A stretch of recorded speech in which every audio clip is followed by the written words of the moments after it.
When we first came back, you talked about the young man in the elevator and the absence of judgment. The unabashed kindness. Yes. Just kindness. Yes. It was funny because that really resonated with me, because I was thinking, if I had a chance to come up here, my big question is, why is it, or how is it, that we often stand in judgment? Is that something of maybe the physical condition that allows us to try and differentiate from different situations? Yeah, because judgment in and of itself is like choosing. It's like choices. And if you are the creator of your own experience, and you are, then don't you need to be in a place where you can come to your own conclusions about what you prefer? So, of course, evaluation and deciding, decision, judgment is all part of that process. But when judgment works against you is when you push against something. Feel the difference between being at a buffet with a lot of variety and choosing what you prefer, as compared with condemning what you don't prefer. Oh, that shouldn't be there. Get that out of there. That shouldn't be there. That's going to get on my good stuff. Get that away. Trying to push something away is when judgment becomes toxic to you.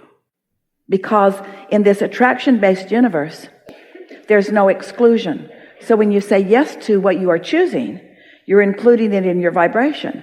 But when you shout no at what you don't want to include, you are including it in your vibration. Because the universe doesn't differentiate between yes and no. It's the attention to the subject. Now, you might say, well, what about the intention within the attention? If it is my intention to get it, and it's my intention not to get that, wouldn't my intention serve me? And we say, yes, but when you're pushing against, your intention is thwarted by your own contradicted energy. And that's where you're going out of alignment. You've put all of your intentions in your vortex, and Source hears it, and Source is delivering, endless ways that are ripe and ready for you right here and now. But in your awareness that what you want isn't yet, then you set up a vibration of resistance where you disallow it from coming. So even though the answers are coming and the situations are unfolding and the opportunities are plentiful, you keep missing it because you're not in the receptive mode where you can receive it.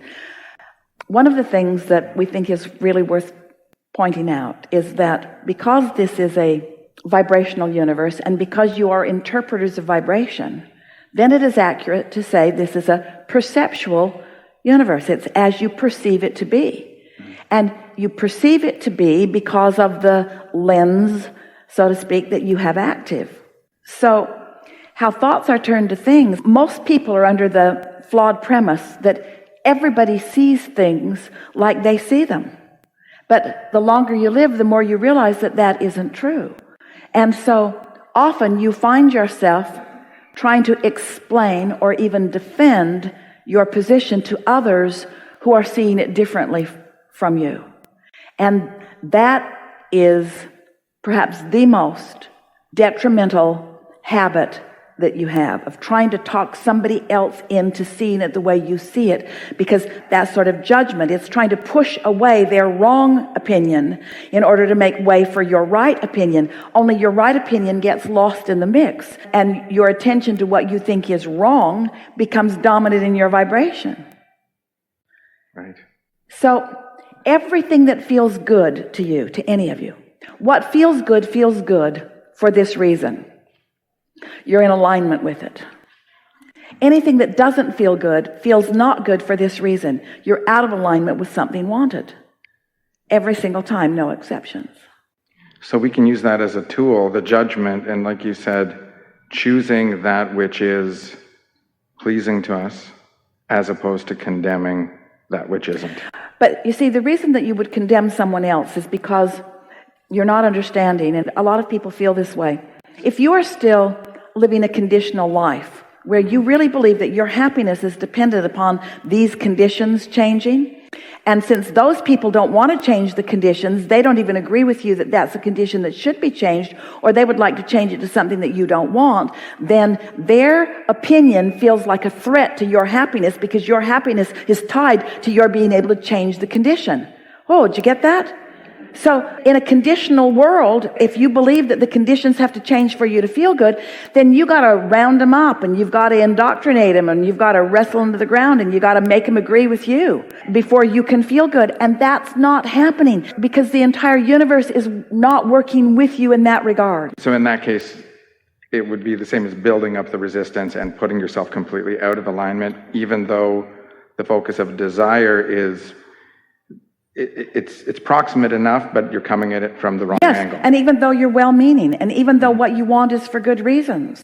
This is the premise that you were born knowing, and this is the premise that as you find your way back to it, as you return to this knowledge of who you are, then everything will start feeling really wonderful to you, and this closing this gap between your new desire and where you stand will become just a really delicious experience. But this is the thing that you really want to remember.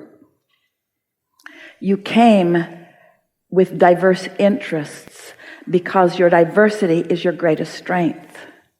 Because out of difference is born new idea, and the new idea is what the eternalness is all about.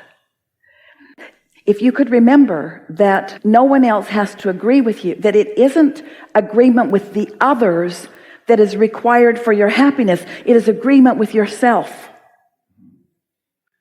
We want to make that so strong. It is never agreement with someone else that was meant to be your plan. It was always meant to be your agreement with yourself. So you said, I'll go into diversity.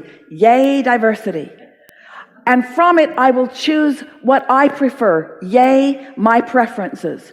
And I will launch rockets of desire, and Source will acknowledge my desire and hold steady the vibration of it for me, so that it's a sure thing that what life has caused me to desire, I can achieve.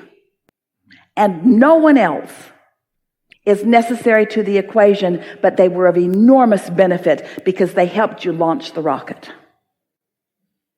So you want to say to them, thanks for your diversity that helped me to uniquely and precisely choose. And thank you to Source for holding the vibration of what I have asked for and for causing the culmination of its expansion. And good for me, who's aware of the way I feel, so that I can stay in vibrational accord with what I've asked for.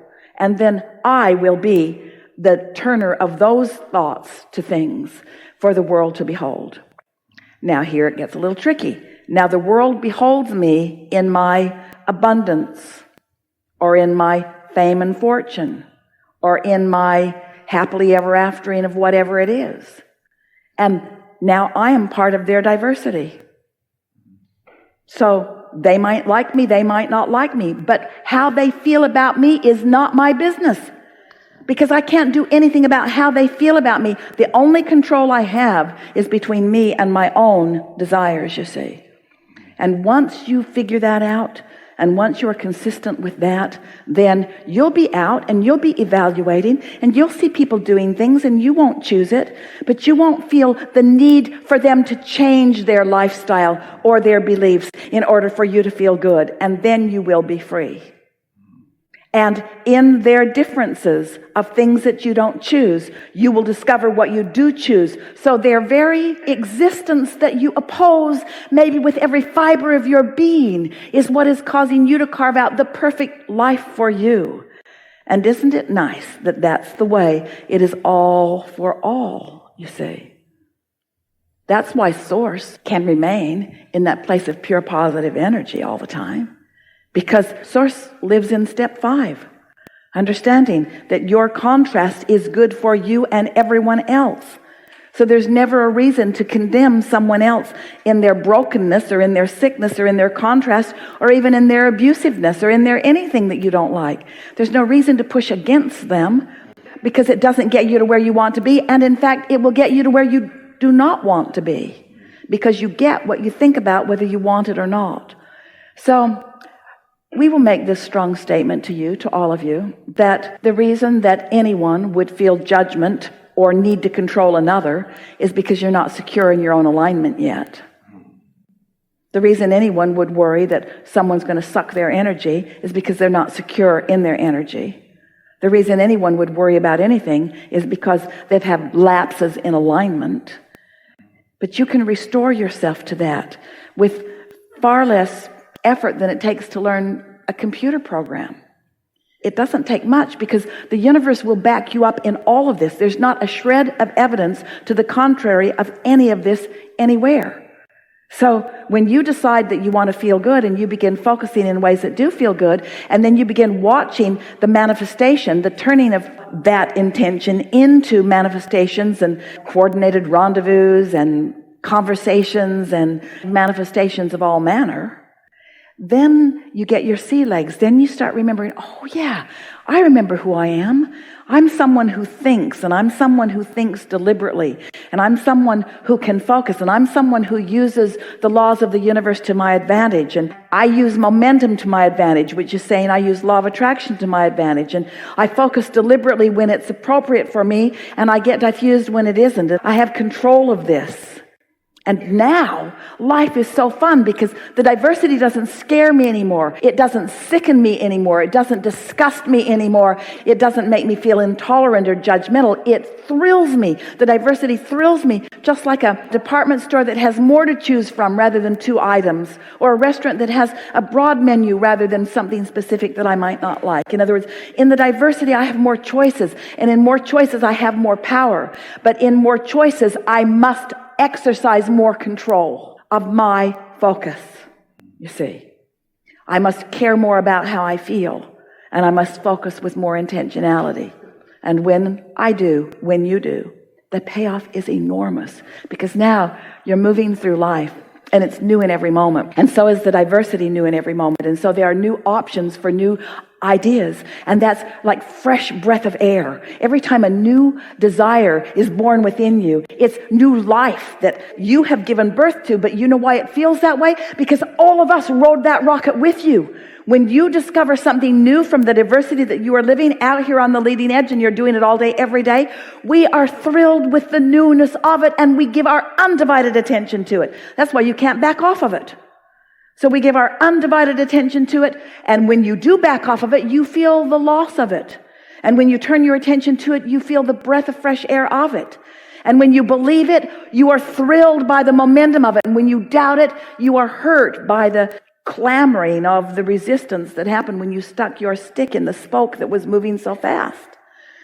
And so then you recognize what your emotions mean, and you let your new thoughts come. You know, when you say, oh, I just got the best idea, you know what that means? You were in the receptive mode, and you translated vibration into something meaningful.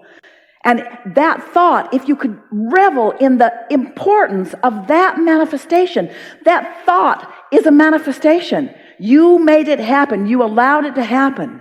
You put it in your vortex. You doubted it when you did, but you put it in your vortex. But now somehow, some way, you've managed to line up with it. You're in the receiving mode, as our friend was. That's why we called her up here. And then, boom, the idea comes to you. And then you just revel in that idea. You don't lament, oh, it's just an idea, it hasn't come to manifestation.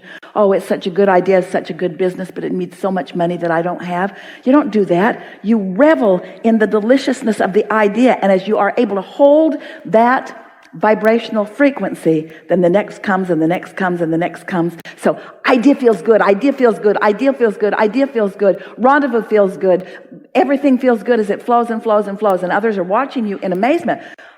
Seems like you just barely expressed your desire for that, and boom, boom, boom, boom, boom, boom, boom, boom, boom, there it is for you. What are you, blessed or something?